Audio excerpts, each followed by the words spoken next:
Berarti mulai sekarang sakit ingat Allah. Kenapa logikanya? Yuk saya ajak berpikir logika. Ibu tahu di dalam tubuh ada yang namanya sel darah putih. Apa fungsi sel darah putih? Untuk melawan kuman. Kalau ada kuman masuk, dia bergerak. Kumannya banyak, dia membelah diri. Setelah mati itu kumannya, karena jumlahnya yang banyak dari sel darah putihnya bunuh diri sendiri. Karena kalau nggak bunuh diri, kebanyakan sel darah putihnya. Pertanyaannya, siapa yang nyuruh sel darah putih? Kok gerak sendiri, belah diri sendiri, bunuh diri sendiri, siapa yang nyuruh? Nah ini yang tanda tanya. Dunia kedokteran nggak bisa menjawab. Ternyata dunia kedokteran menjawab, oh karena adanya kemoatraktan, sehingga mendekat dia kayak mencium aroma. Tapi kan dia bisa gerak, siapa yang gerakin?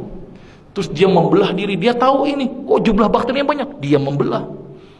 Setelah bakterinya habis, dia bingung, dia bunuh diri sendiri. Coba hebatnya sel darah putih. Siapa yang ngatur itu, Bu? Allah. Dan penelitian terbaru, sel darah putih bisa ngobatin plak pada didik pembuluh darah. Sel darah putih bisa ngobatin kanker. Berarti sel darah putih intinya dia bisa mengobati banyak aspek penyakit. Bahkan pengobatan kanker terbaru itu dengan menggunakan imunoterapi. Apa itu imunoterapi? Sel darah putih yang khusus untuk makanin kanker diternak di luar, dimasukin lagi. Dan harganya mahal sampai ratusan juta. Islam mengajarkan supaya imunnya aktif dengan apa, Ibu?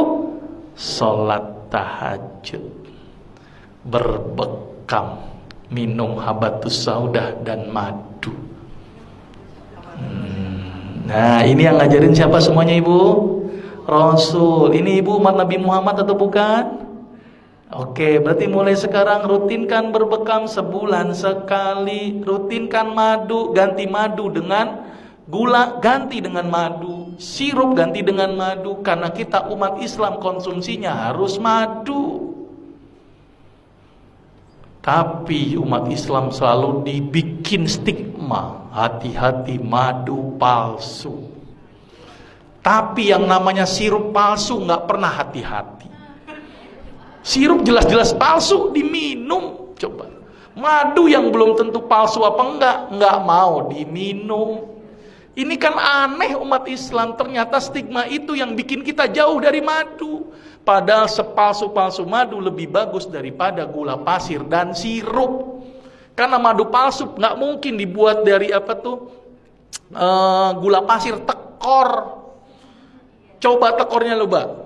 Satu botol madu butuh berapa kilo gula pasir? Petaninya dibilang, saya kena, ini tambahin gula nggak? Dok, secara teori ekonomi aja nggak masuk buat saya, dok. Orang saya cuma naruh kotak, ngumpul sendiri itu madu. Ngapain saya tambahin gula? Jadi nggak mungkin pakai gula, Bu. Tekor buat petani. Paling mungkin namanya pakai CMC, karboksimetil selulose. Dan itu aman daripada gula pasir dan sirup. Jadi sepalsu-palsu madu lebih bagus daripada gula pasir dan sirup. Saking pengen yakinin masyarakat, sampai ada orang jual madu sampai bawa ember-ember sama sarang-sarangnya. Saking nggak percaya itu. Sudah jelas, Ibu? Mulai sekarang ikuti apa yang Rasul lakukan. Sepakat ya? Sekarang mulai berubah. Kalau sakit ingatnya Allah dulu. Mungkin sebagai introspeksi, saya punya salah apa? Mungkin introspeksi, mungkin saya gara-gara ini. Coba makan saya yang salah. Introspeksi dulu. Terus kemudian perbaiki ibadah, dekatkan diri kepada Allah, bukan sama dokter. Dokter tuh nggak nyembuhin, Bu, cuman media. Obat yang diberikan itu hanya membantu, tapi yang menyembuhkan adalah konseptualnya, adalah tubuh kita sendiri melalui Allah, Bu. Maka itu kalau sakit ingat Allah, ya. Ini paradigma sakit gimana, Ibu? Sakit seorang muslim, bahkan duri yang ngenain sekalipun, Allah akan ngapus dosa-dosa kita. Jadi kalau sakit harusnya bersyukur, karena dosanya dihapuskan. Sepakat, Ibu? Berarti kalau Ibu sekarang menerima sakit harusnya bersyukur. Berarti kalau ditambahkan nikmatnya dengan menambahkan sakit, gimana, Ibu?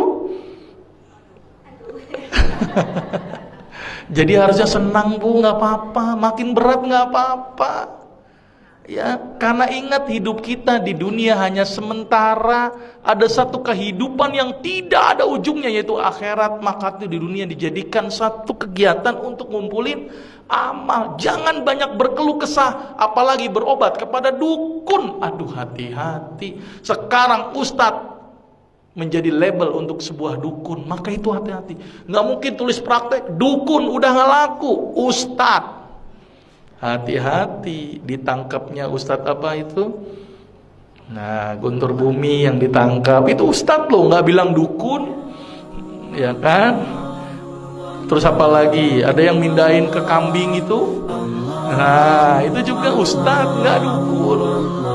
Nah, hati-hati ya, sepakat ya.